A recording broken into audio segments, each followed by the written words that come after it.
Thanks for joining us, folks. My name is Neha. My name is Marcel. We're both product consultants from Equal Experts. I think you've watched some of our colleagues today, and we'll see them for the rest of today and tomorrow as we're speaking at the conference. We've been quite fortunate to work with a number of clients over the last couple of years on helping them basically move their applications into the cloud and help build their internal DevOps and continuous delivery capabilities.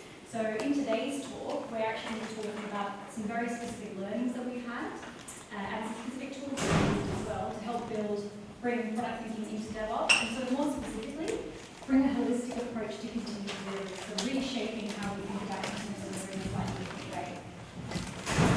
So in our experience, continuous delivery is often kind of seen as this. It's seen as the process of not just shipping code, but getting faster and better at shipping code. And it's a very, in our view, narrow view of continuous delivery.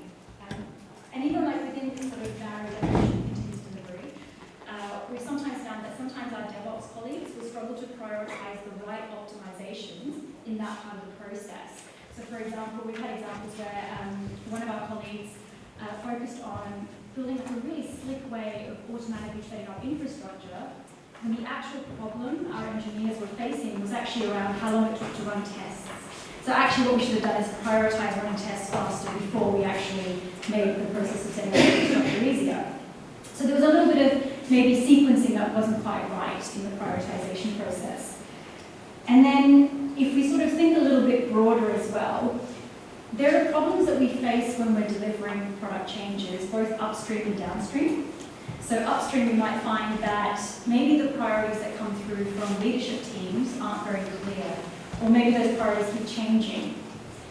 And then when we look downstream from us, we might find that maybe we're ready to release a change to production, but then we're hitting a block because maybe marketing need to send out a campaign and they haven't had the time to prepare and launch the campaign. So the fact that our delivery is either impacted by stuff that's happening upstream or downstream means that there are other people who are involved in the creation and the delivery of value in our organization. It's not just the product teams who are doing that. And so it actually quite helps to think about the fact that we've got learning loops throughout the organization when it comes to setting strategy, prioritizing, building changes, releasing to production, and there's a really diverse group of team members around the organization who are involved in that process. And I think that just to add to this point, I think what we'll see is some of the stuff that happens up front or at the end, although that's quite frequently manual, there's a lot of scope for automation as well, which then again means that some of the engineers that we work with in DevOps can, in many cases, kind of help and facilitate that, to just make that entire thing a slightly more holistic approach. Yeah. And so for us, like what good looks like is something a little bit more like this, where you've got like a vision, a strategy, different ideas, experiments, code changes, maybe process changes, there's learnings, and we keep closing lots of feedback loops. And there's obviously feedback loops at each point in here. It's not just a single big learning loop. And in order to achieve that, there's kind of three aspects that we've looked at with our teams when we work with our DevOps colleagues and our colleagues around the organization. One is to kind of think holistically, as we mentioned. So think about the fact that if the whole organization is delivering value, it means that the continuous delivery pipeline runs through the entire organization. That means sales, marketing, legal are all users of this pipeline in the business. The second point is really around making sure that we're prioritizing the right optimizations in this process at the right point in time. So it's great for us to be able to release to production every 2 minutes, but if the thing that we release is either the wrong thing or it gets blocked when we want to release it because we need to work with operations or marketing, perhaps that's the thing we should unblock first before we're able to release every 5 minutes or every 2 minutes. So taking that holistic approach lets us prioritize things far more effectively. And then the third thing is really about, once we've got a bit of a steel thread that helps us deliver value through the organization, let's then iterate. Let's take that product-centric approach of setting up an MVP and then building on that, and then that way we can continuously improve how the whole organization works, not just the product delivery teams.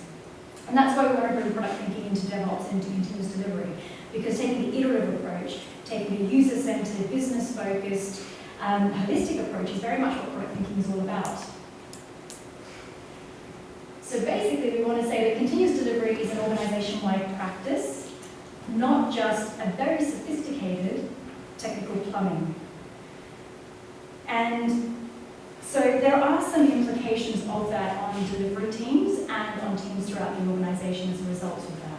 But we see then, as kind of product managers, that we now need to not only focus on the customer-facing, end-user-facing product, the thing, the application that we're building, but we also need to focus on continuous delivery capabilities and can think of them as a product-based piece. Suddenly you're kind of having two products really. Now, what we've done frequently is that we as product managers are only focused on delivering a continuous integration, continuous delivery capability. So it doesn't necessarily mean you have to do both as a single person, but we want product management skills in both of them. And what you do is you bring the same practices to this as you would with any other product. And we'll talk a little bit more about what that means, but basically identifying needs, identifying what's valuable, prioritization, etc. And of course, what you would do here as well is that you kind of pair with DevOps engineers, right? And that's really, initially for me it was a bit weird because you wouldn't normally, if you deliver an app, you wouldn't necessarily pair with a software engineer on building an IDE because that kind of comes to you, that's there already, and that can be easily that mindset. But the same thing is the case with continuous integration capabilities, that's just stuff that someone plugs together, they're sitting in the basement, you don't have to worry about them, and they just get on with it. But whereas in fact what we suggest you do is that you work as a team and in partnership, and what they bring is the expertise, the skills, the hands-on skills, the thought leadership around what DevOps, CI/CD means, what good looks like. But then they also bring requirements because they, as software engineers, are the users of that system to a large degree, right? And we, as product managers, would then bring product thinking to this. So centricity, prioritization, making sure it's the right thing in context, and that it works for everyone in the organization who is kind of a user or stakeholder. And actually, maybe it's worth mentioning, like, when we're thinking about continuous delivery as a business practice, I think it's fair to sort of challenge and say, well, actually, should DevOps engineers then be thinking about how we smooth the prioritization process for senior leaders? Should they be working with sales and marketing on their campaign sort of management processes? We're not suggesting that DevOps engineers have to solve all the problems in the organization, but what we are saying is that just like they're specialists around shipping code, there are specialists around the organization, around other business processes. And so it's about having a working group that co-owns and runs that delivery pipeline that runs through the whole organization. And our DevOps colleagues, they're actually fantastically placed in order to be able to help the business on that journey because they've been doing this now for a number of years. So they're kind of ahead of the game and they can actually share lots of stories around what it's like to actually build in continuous improvement throughout the organization. I mean, this is kind of goes without saying, but it really all comes down to finding the balance, between desirability that the user needs, and we need all users of that entire process. Does this work well for those users, and is it valuable to them, right? So again, talking about priorities, where are you in your business maturity cycle, and do you need something that's a bit more MEP, or do you optimize and do something really sophisticated? You want it to be feasible, so is this possible? Is it the right thing in context? And we'll give you a couple of examples in a minute where we made certain technical choices that are maybe counterintuitive, but for good reasons, because of context. And then finally, is this viable? Is this the right thing in where the business wants to go? So if you're switching to a microservice strategy, you need a service mesh from day one. Maybe you don't because you only have 3 microservices. Once you have 20 or 30, maybe you want a service mesh, right? And consequently then, how will this contribute to long-term success? So how do we enable an organization to scale in all directions? Again, maybe initially you don't need that because you're just doing a proof of concept and you just need something to get something out a little quickly. But eventually, if you will want to build for that, and to help make these decisions, that really works well, I find, with product management, with the product management hat on, in conjunction with DevOps engineers. I think there's a really good give and take if you have a really good team that works collaboratively on this. Right. So these are some examples from the clients that we've worked on, some together, some separately. They were all operating in highly regulated environments. So one was an energy retailer, there was a medical device production company, there was also a finance company, and a few others. And as we mentioned earlier, our task was to basically help them move their capabilities into the cloud.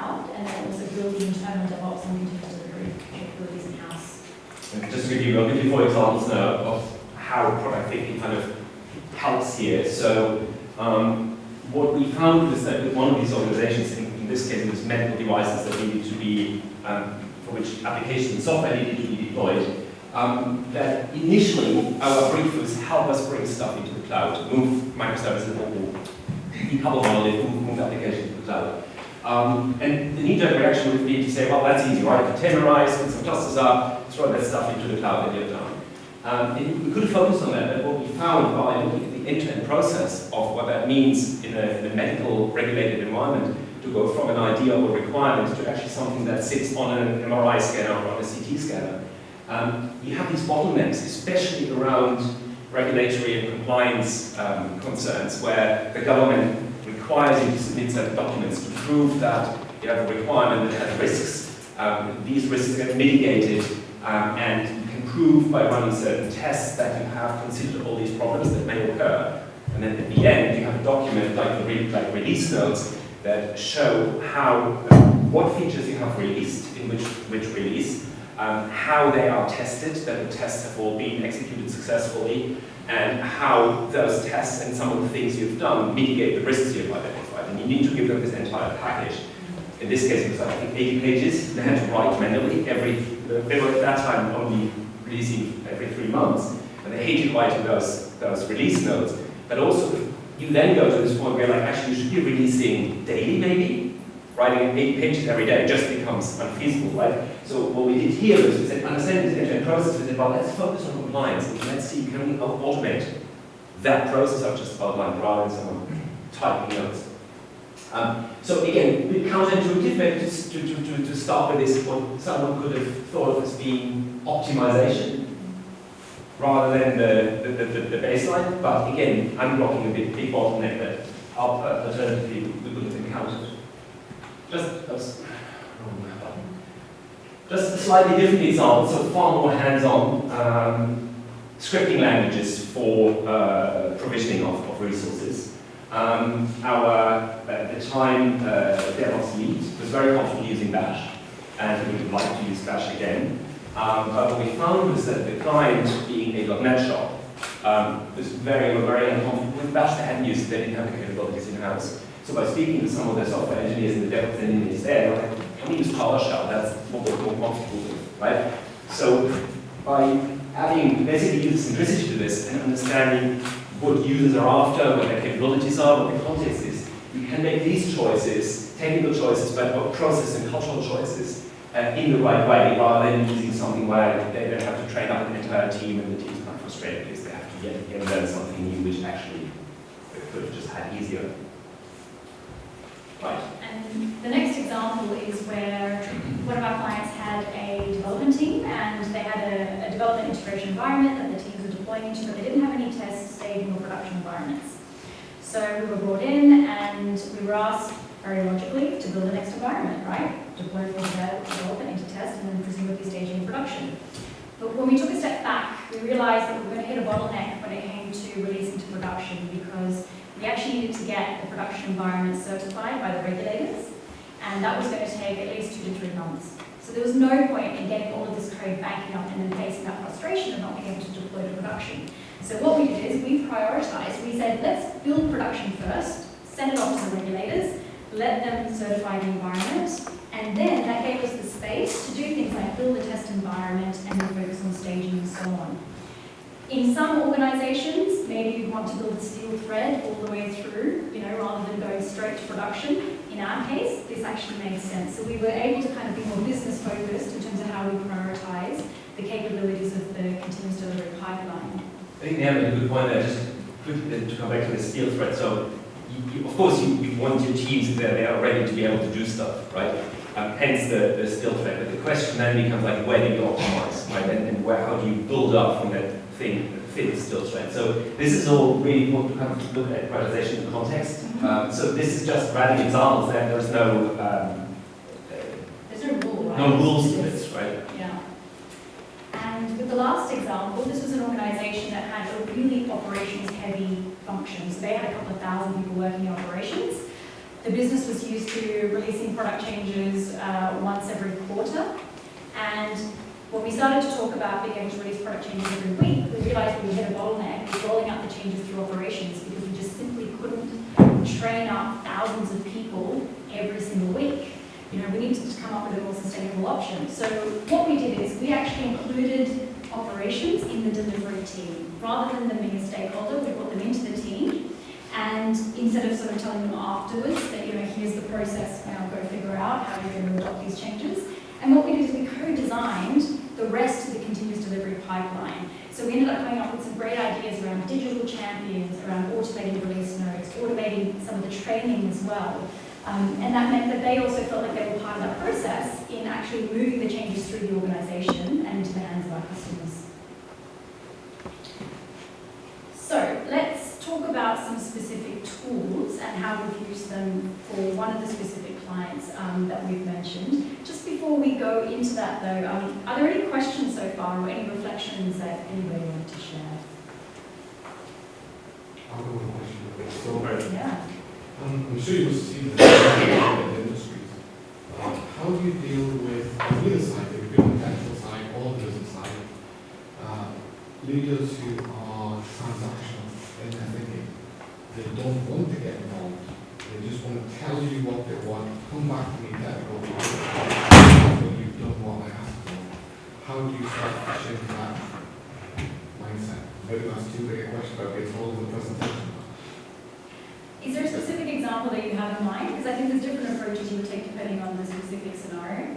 Well, the institution I work in, Cambridge University, it may be that the product manager is not empowered and his boss doesn't want him to get involved with DevOps people for political reasons, and that would also mean we taking on some responsibility for the outcome, which we don't really feel comfortable doing. If something goes wrong, it's entirely on the DevOps people, it's entirely on the technical people. So the question is, and we need to change that mindset, and we've worked on it for 20 years, but just if you guys have any thoughts on how you go about doing that. I think some of the stuff we're about to show, just use those tools, we're about to show that kind of solve some of those problems. It's just, I think for me, it's about getting people in the same room, and maybe they might not even want to show in the same room first, but also articulating that, how can you design something if you don't know and haven't spoken to the people who are actually using that kind of stuff, right? And just making that really clear. And I think like this, depending on where people are in their learning journey, because obviously these senior folks are on a learning journey, right? And we might be a couple of steps ahead on a particular path, and they're a couple of steps behind. So there's a change theory that kind of describes how you adopt ideas, new ideas, and thinking behind that is you can provide rational arguments to someone if they understand the underlying principles of what you're talking about. But oftentimes people go by belief and gut feel rather than rational arguments. Things to understand what is their belief and where does that come from.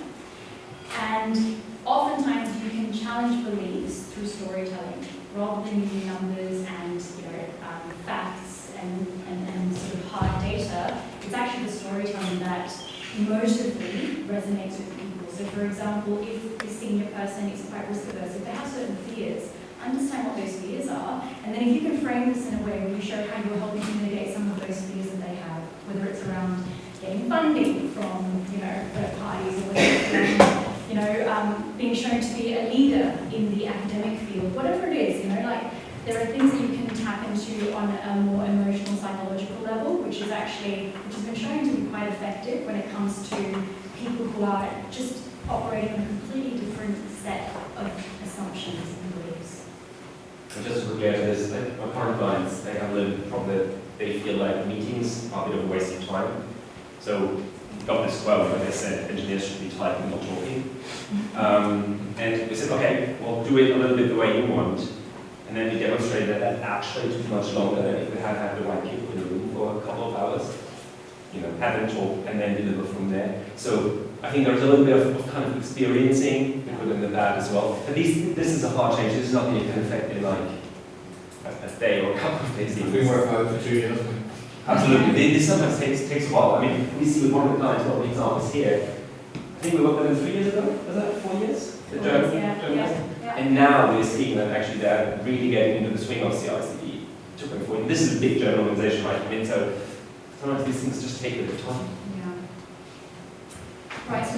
about 4 tools now and how we use these tools to bring product thinking into DevOps. So the first is a user map, and we use this to kind of understand who needs to get involved in the continuous delivery process.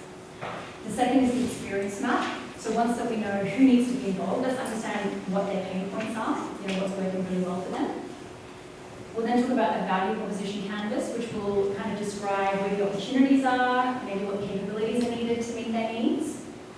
And then lastly, we'll talk about the story map, super powerful tool to be able to prioritize so we can address the sequencing problem we spoke about earlier. So make sure we're building the right thing at the right sequence at the right point in time. Should maybe say the cycle here. I mean, one could argue that value proposition canvas should come first and then you build the other stuff. It depends in which way you want to ask questions, so you can move these things around. But this is not necessarily a given sequence, also there's iterations within that. So don't take that again as a very rigid process. And we haven't got other tools that we've used. For example, value stream mapping, incredibly important actually and very useful. And actually even doing a value stream mapping exercise with the senior stakeholder could be quite an effective thing, so they start to see where the bottlenecks are. So there's that, there's volume mapping. You could throw volume maps on top to make build or buy decisions, right? So there's loads of other tools that you can use, but what we are suggesting is that even if you don't use the tools exactly as they're here, you need to ask the questions Neha just posed around what are you dealing with, what do they want, in which order do you deliver it. So that should be there, even if it's not an artifact, and I'll show you examples now, but it's just in your mind or in the team's cognitive space, if you like. You need to talk about these things in such a form. The examples are a bit, because we simplify those. The examples are what they are, random examples to make illustrative points, so don't take them too, they're not real projects, so don't take them too kind of specific. Although some of them are. Well, sorry, they're all from real projects, but yeah. we have kind of simplified and modified them, so they're not defining. Exactly. Yeah. So this is for the medical devices company that Marcel mentioned earlier on. This is a user map, and it tells us who is it for. So we always love, obviously, starting with our customer or the end user. This is the person with whom we're all working every single day, right? We want to solve their problems, meet their needs. And the way we do that is by delivering products, which have some tools which sit behind them, and we'll have internal users in our organization, whether it's sales, customer support, marketing, who use these tools to support the product and to support our customers. So they're kind of right at the end of that chain. They're who we should be focusing on. And we've kind of got the continuous delivery mechanism that helps us as delivery people continuously deliver changes to these things and continue to meet the needs of our end users. Just to make that very tangible, so in that case, think of this, people at the hospital staff doing CTs, MRIs, product being software that sits on top of these devices to do imaging or radiation exposure checks. The tooling could be a marketplace by which you can get the app, or could be something where a team internally uses a tool to internationalize apps or something like that. And then of course underlying platform hosts that. So because this was a highly regulated industry, as Marcel mentioned that example with the documentation that needs to be provided, we realized pretty early on that actually, in order to practice continuous delivery, we needed to be able to automate that regulatory process. So it meant that compliance stopped being a stakeholder, they became a team member. And that's quite a key difference. A stakeholder is very different to a team member. A team member collaborates with you, they co-design, they test, they're just equally as empowered as you are. So we brought compliance into the delivery team, and together we defined what that continuous delivery process needed to look like, the tooling, etc., so that we could actually continuously get regulatory sign-off and make sure we have reports going through to the governance authorities who we were reporting to. So once we'd identified our team member, our compliance team members, so we then kind of go into what we call experience mapping, classic experience map, just showing a thin slice. So you have at the top the value chain, if you like, or a process where you go from, in this case, the organization is kind of defining a solution. This gets then coded, integrated, deployed.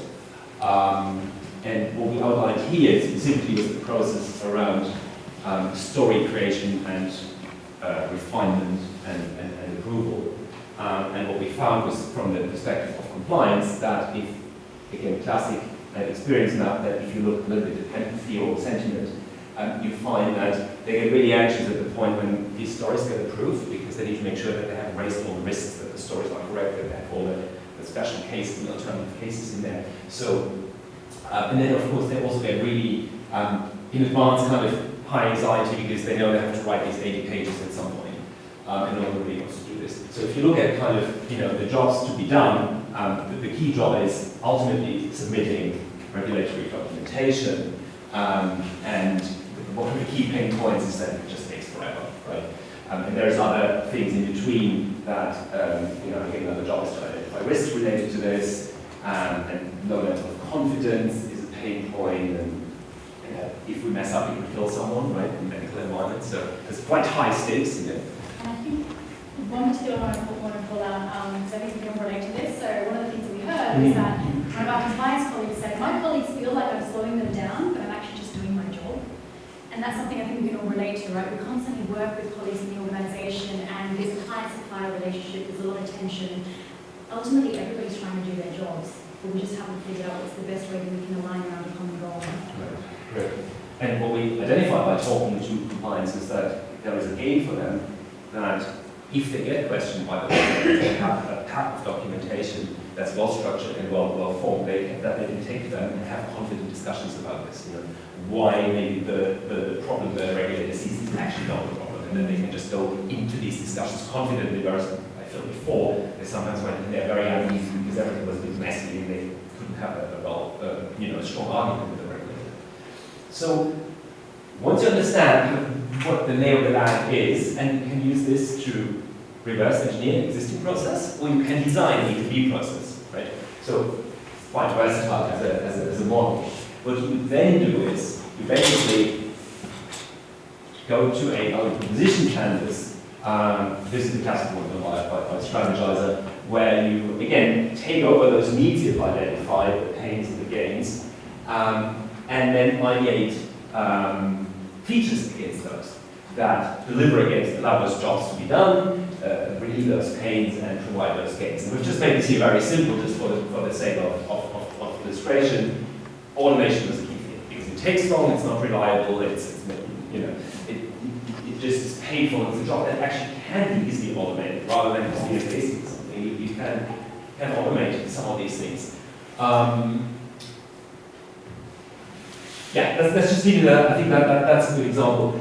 Just to show you how this looked in practice, we said, well, what we could do is we can just take all the information that's in, they use Jira, ESTS, doesn't matter, repo for stories, and you can just raise another ticket type in there, which is risks. You link the two, you link the stories to releases, you link the stories and the releases to test cases. When they execute, you get the result back in, and the entire thing spits out a PDF document. Right? It's kind of as simple as that. Okay, there's process change around this, and you need to get the formatting and everything right, and it is straightforward. So once we know kind of what are the problems that we're going to solve and how we could potentially do it, we then need to think about sequencing and how we prioritize. So this is a story map. It's an incredibly powerful tool. We use it in most of the projects that we work on at some point or another. So what we do at the top is, in the pink and the orange, we list out the sequence of things that need to be done. So, we've got there's research that takes place, features that get raised, stories that get raised, test cases, etc. Write code, deploy code, monitor. So they're kind of across the top, and then coming down are the individual steps within each of those sort of categories of activities. So around releasing to a particular environment, you might have, communicate, click a button, monitor, respond to some alerts, etc. So what we did is, when we were looking at this kind of process, again, it seemed kind of intuitive. Well, actually, maybe what we do is, when we're thinking about automating the compliance, like when we're thinking about continuous delivery, do we just make it easier to first raise features and raise test cases and risks, etc., and go all the way through to submitting compliance documentation, or do we focus on the riskiest thing first?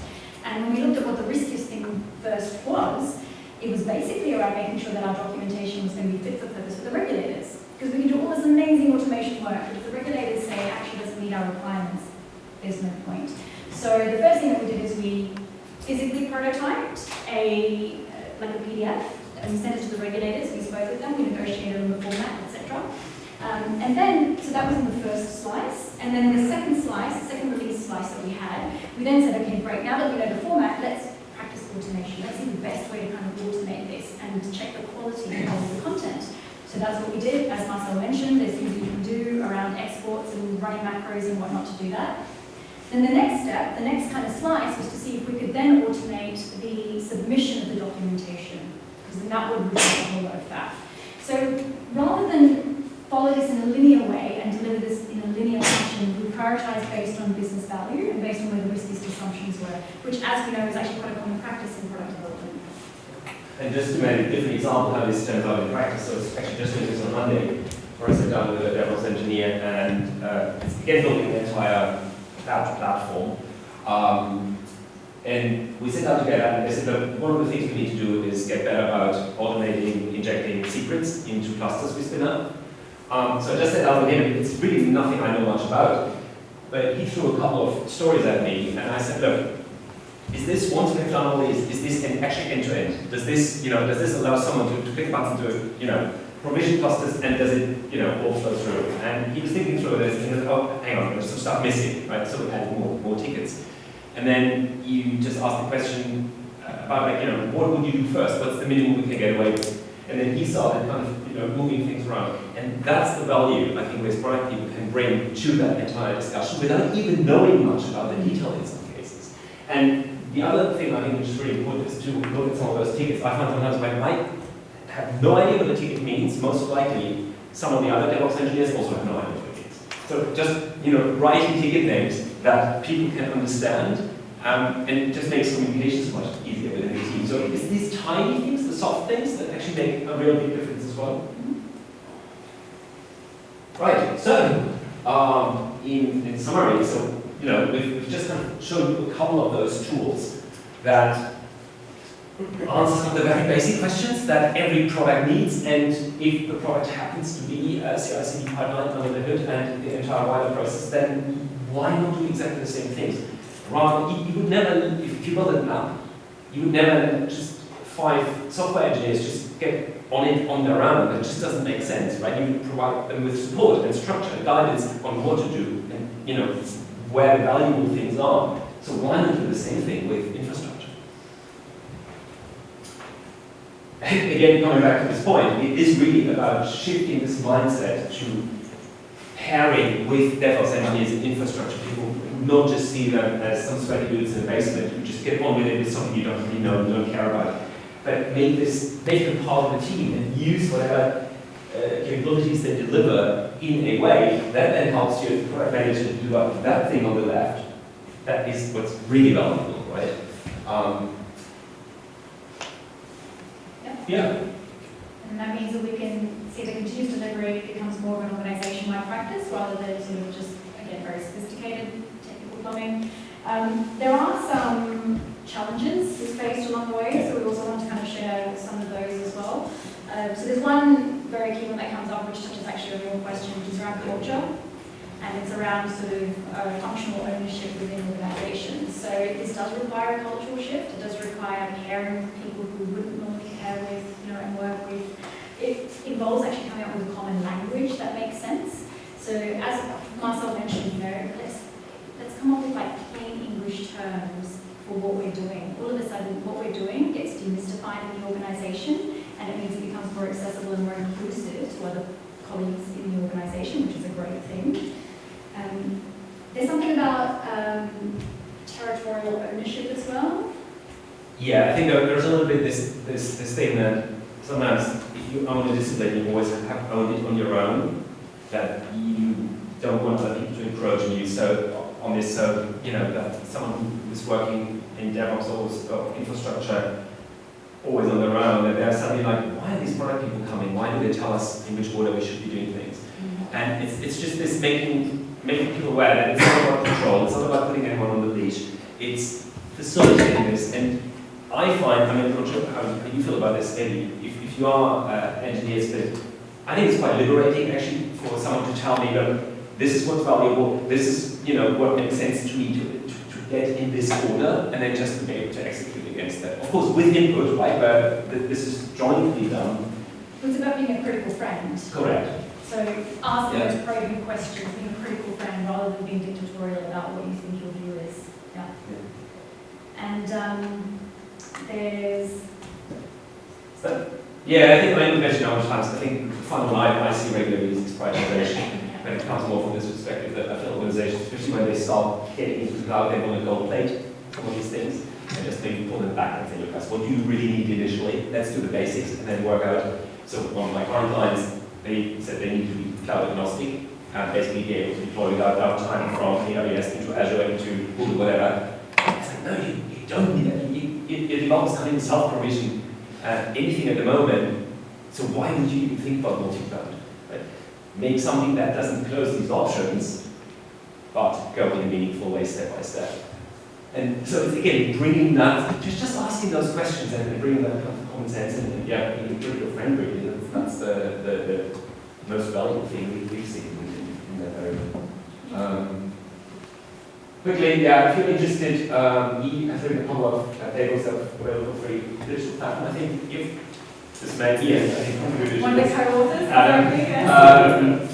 This is really good for a non-technical person like me to kind of just understand what do we actually mean by a digital platform at the infrastructure level.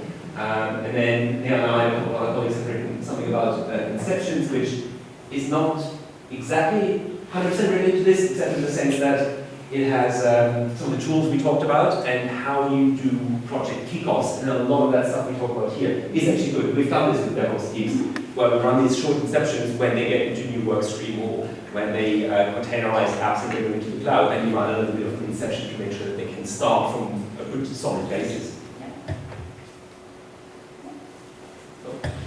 And that's it. Yeah, thank you for listening. I guess we should open up questions, see if anybody had any questions or even like any war stories to share. Like if any of what we shared today resonated, it'd be lovely to hear from your experiences as well. It resonates a ton. We have to safely record that. Any other questions, thoughts? Just from my experience of working with a team who are effectively a team building platform, and having a product owner, I think it's useful. It's nice for you to put out who the users of the platform. Because sometimes people say, oh, we need a platform because of reasons I specified, right? So who's going to use it and how they're going to use it? I think it's really useful to kind of keep that in mind. Because in that case, you have a lot of people like customer-facing people who are using it. I think you have sales, marketing, and customer support people. And in some other cases, you're making a different platform. It's just about helping developers to do that job easier, in which case they are your customers, so they need. So yeah, it's very useful. Yeah, totally. I think that's actually a really good point. Like, I've seen this in one project where I had a very big DevOps team. They were building a really cool platform, but we then found that the software engineers didn't really like what they were building. Now, you're not giving us the tools we need right now. It also doesn't work for us for these reasons. So that was that kind of discussion missing, that you actually see yourself as a service provider to software engineers. It depends in small teams, it's maybe not a big problem, but that can easily happen. So yeah, totally agree. We've seen examples where, for example, in the projects that we worked on, one of our DevOps engineers would actually sit down with one of their internal users, so with one of the engineers, and actually observe how they were doing certain tasks, and like real usability testing. So when they would release a certain feature, I think it was around maybe provisioning infrastructure, something along those lines, they said, right, this is the task, I'm going to sit back and just watch you do it. And they ask questions, probing questions, why do you click on that instead of that? You know, where are you going to, like, what are you looking for now when you're searching for documentation? Where do you think you will find this stuff? So actually, taking again like those product practices, like around usability testing and whatnot, was actually really valuable because it turned all of their assumptions on their heads in terms of how they thought engineers actually needed to use the platform. I think where actually the subject matter expertise from an experienced DevOps engineer can come in is then that. So in the environment where I work at the moment, the software engineers, a lot of them wanted to have a more kind of click and drag and drop kind of provisioning of infrastructure, and the lead I work with is like, no. While this works, it's A, expensive, it's hard to configure, and B, you're actually much slower. Let me show you how you actually do this via just like command line. Initially it feels like command line is a step back, But once you then take people on the journey, you realize actually they're far more efficient. And if you then build a pretty good setup around this, where you need 100 ticks or something, you suddenly have two lines of command line, it's all done, right? So again, it's bringing that kind of what good looks like in the thinking into this, to really help people do the job well. Yeah. And easy. If you can arrange it, that kind of collaboration, stuff moves ahead lightning fast. Yeah. To me, that's why I asked the question. It's an 80-20 rule. Actually, doing it is 20% of it. 80% of it is persuading people to do it. Yeah. Yes. And actually, because a lot of what we do is change management, we've often found that in most organizations, there's generally like at least a couple of people, no matter how small the organization is, generally at least like one person who kind of gets it, right? Who's been agitated, but no one's been listening to them. So it's about finding who are those enablers in the organization, and sometimes just doing things under the hood, like on the sly, just to have something you can prove and have as a success story. We call that SOE techniques. It's the special operations executive. Yeah. That's where it hangs out at the imagine. Yeah, exactly, yeah. I think we must forget, right? I mean, most people don't want to change, and that's not a bad thing, that's just a human nature thing. I think if you're a consultant, it's a bit different because change just becomes part of the package. But I think if you're an organization, stability is just something that a lot of people pay. There's nothing wrong with that. But sometimes you need to work against that and appreciate that. You give them a new tool, the tool might be much better, but it's still a new tool they have to get used to. So getting over that hurdle and demonstrating, how to get into it, how to use it, taking the fear away, I think that's quite important. Yeah, and I think maybe just to add a facet to what you're saying, people don't like change when it's done to them. When they're part of designing the change, their adoption and appetite for it is very different. So no one likes having change done to them. I don't like, even as a change agent, I don't like having change being done to me. Like when I've been forced to switch over from using Slack to Teams, throwing tantrums. I wasn't part of that conversation, right? I wasn't brought into it. I haven't understood the reason. So I think it's really about being able to explain and bring people on that journey. I think just to be really cynical about this, because again I'm facing this in my current organization where the management is doing a lot of things to the staff, and they're like, I have to talk to them, we'll tell them, and then of course you get the backlash after, passive aggressiveness or whatever. And even if they don't have a check, even if they don't have a choice, sometimes just giving the illusion of choice is good. Now, it's very cynical, I think, as an approach, but at least, you feel like you've been part of this, and that sometimes goes a long way, rather than just, mandating something, and people will just not happy to do anything. Yeah, exactly. So we want to give you enough time to get to your next talk, so thank you so much for